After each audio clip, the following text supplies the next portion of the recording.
দ্বিতীয় একক মূল্যাঙ্কন অৰ্থাৎ ছেকেণ্ড ইউনিট টেষ্ট। সকলোকে লগৰ কৃষ্ণলৈ স্বাগতম জনাইছোঁ। শিশু শিক্ষা সমিতি অসমৰ অন্তৰ্গত শংকৰদেৱ শিশু বিদ্যা নিকেতনসমূহত 2024 চনত সংস্কৃত বিষয়টো অৰ্থাৎ দেৱবাণী সংস্কৃতম নতুন সংস্কৰণ হৈছে। এই অনুসৰি আজি অষ্টম শ্ৰেণীৰ দেৱবাণী সংস্কৃতমৰ দ্বিতীয় একক মূল্যাংকনত কোনকেইটা পাঠ নিশ্চিত কৰা হৈছে আৰু কেনেকুৱা ধৰণৰ প্ৰশ্ন আহিব, ব্যাকৰণ কি আছে অৰ্থাৎ শব্দৰূপ আৰু ধাতুৰূপ কোনকেইখন দিয়া হৈছে, কোনটো নিশ্চিত প্ৰশ্ন হৈ আছে, এইখিনি আগবঢ়োৱা হৈছে।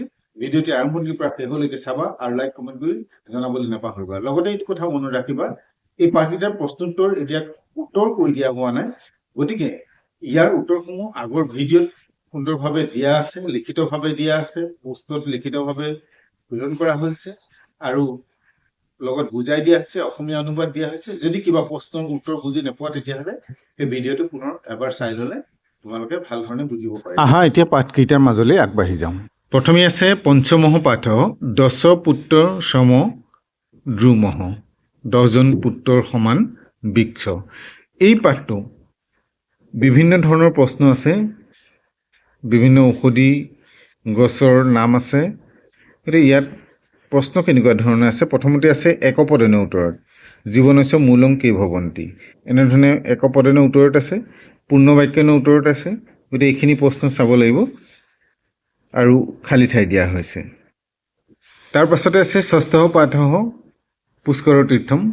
গতিকে এই 6 নম্বৰ পাঠটোত পুষ্কৰ তীৰ্থৰ বিষয়ে আছে। ইয়াতো তেনেধৰণে প্ৰথমতে দিয়া আছে লঘু উত্তৰণী লিখত অৰ্থাৎ একপদনৰ উত্তৰত আৰু পূৰ্ণ বাক্যনৰ উত্তৰত।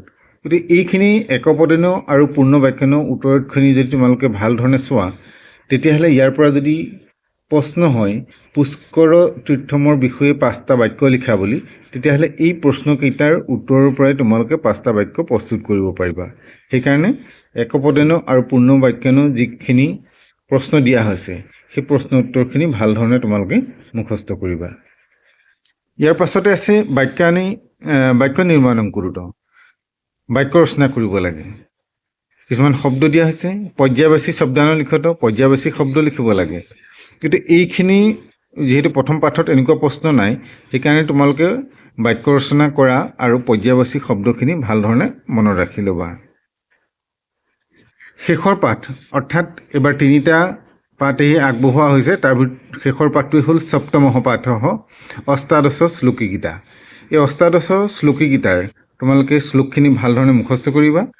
যিহেতু ইয়াৰ পৰা প্ৰথম শ্লোকটো বা দ্বিতীয় শ্লোকটো বা তৃতীয় শ্লোকটো এনেধৰণে শ্লোকৰ সংখ্যা কৰি পেলাই লিখিবলৈ দিয়া হয়। তাৰোপৰি ইয়াত খালী ঠাই যেতিয়া পূৰ কৰিবলৈ দিয়া হয় বা মিলাই লিখিবলৈ দিয়া হয়, তেতিয়াহ'লে এই শ্লোকখিনি যদি তোমালোকৰ ভাল ধৰণে মনত থাকে তেতিয়াহ'লে খালী ঠাই পূৰ কৰা আৰু এটা শ্লোক লিখাত অতি সহজ হৈ পৰিব। তাৰপিছতে আছে বুৎপত্তি নিৰ্ণয়ং কুৰুত। আগৰ পাঠকেইটাত যিহেতু এনেকুৱা ধৰণৰ প্ৰশ্ন নাই বুৎপত্তি নিৰ্ণয় কৰা, গতিকে বুৎপত্তি নিৰ্ণয় কৰাকেইটা তোমালোকে ভাল ধৰণে চাব লাগিব। বিশেষকৈ নিশ্চিত প্ৰশ্ন হিচাপে আমি চাব পাৰোঁ বুৎপত্তি নিৰ্ণয় কৰা, আৰু ইয়াৰ আগৰ পাঠতো তেনেকুৱা ধৰণৰ বাক্য ৰচনা কৰা দিয়া হৈছে। এই কেইটা প্ৰশ্ন নিশ্চিত ৰূপে তোমালোকে মনত ৰাখিলে ভাল ধৰণে দ্বিতীয় এককটো দিব পাৰিবা। ব্যাকৰণৰ ক্ষেত্ৰত যোৱা হয়, ব্যাকৰণৰ ক্ষেত্ৰত কেইটামান প্ৰশ্ন আমি চাব লাগিব যে ব্যাকৰণত শব্দৰূপ আৰু ধাতুৰূপ আছে। ধাতুৰূপ কেৱল এখনেই আছে, ভূ ধাতু। গতিকে ভূ ধাতুখন ভাল ধৰণে মুখস্থ কৰিবা।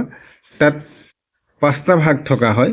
যদি দিয়া হয় নিৰ্দিষ্টকৈ যে লত বা লোট লং যিকোনো 3টা লিখা বা 2টা লিখা এনেধৰণে দিলে আমি ভাগটো লিখিলেই হ'ব। কিন্তু যদি কোৱা হয় ভূ ধাতুখন লিখা তেতিয়াহ'লে সম্পূৰ্ণ 5টা ভাগে ভূ ধাতুৰ ওপৰত লিখিব লাগিব। আৰু ধাতুৰ ওপৰৰ পাছতে আহিলে শব্দৰূপ। শব্দৰূপ আছে বালিকা আৰু ৰাম। গতিকে এই দুইখন এখন পুলিংগৰ আৰু এখন স্ত্ৰীলিংগৰ ভাল ধৰণে মনত ৰাখিবা। ইতিমধ্যে এই 3টা পাঠৰে প্ৰশ্নোত্তৰ অসমীয়া অনুবাদ ইতিমধ্যে এই চেনেলৰ জৰিয়তে আগবঢ়াই অহা হৈছে, তোমালোকে নিশ্চয় পাইছা। ইয়াৰ প্ৰশ্নোত্তৰ কিবা খেলিমেলি লাগিলে বা নোৱাৰিলে ভিডিঅ'সমূহ চাই পেলাই সম্পূৰ্ণ কৰিবা। আজিলৈ পাঠ ইমানতে সামৰিছোঁ। পৰৱৰ্তী নতুন পাঠ লৈ তোমালোকৰ মাজলৈ আহিম। চেনেলটো চাই থাকিবা আৰু চেনেলটোত যদি নতুন এবাৰ ছাবস্ক্ৰাইব কৰি বেল আইকনটো প্ৰেছ কৰিলে পৰৱৰ্তী পাঠসমূহ লগে লগেই লাভ কৰিবা। নমো নমঃ।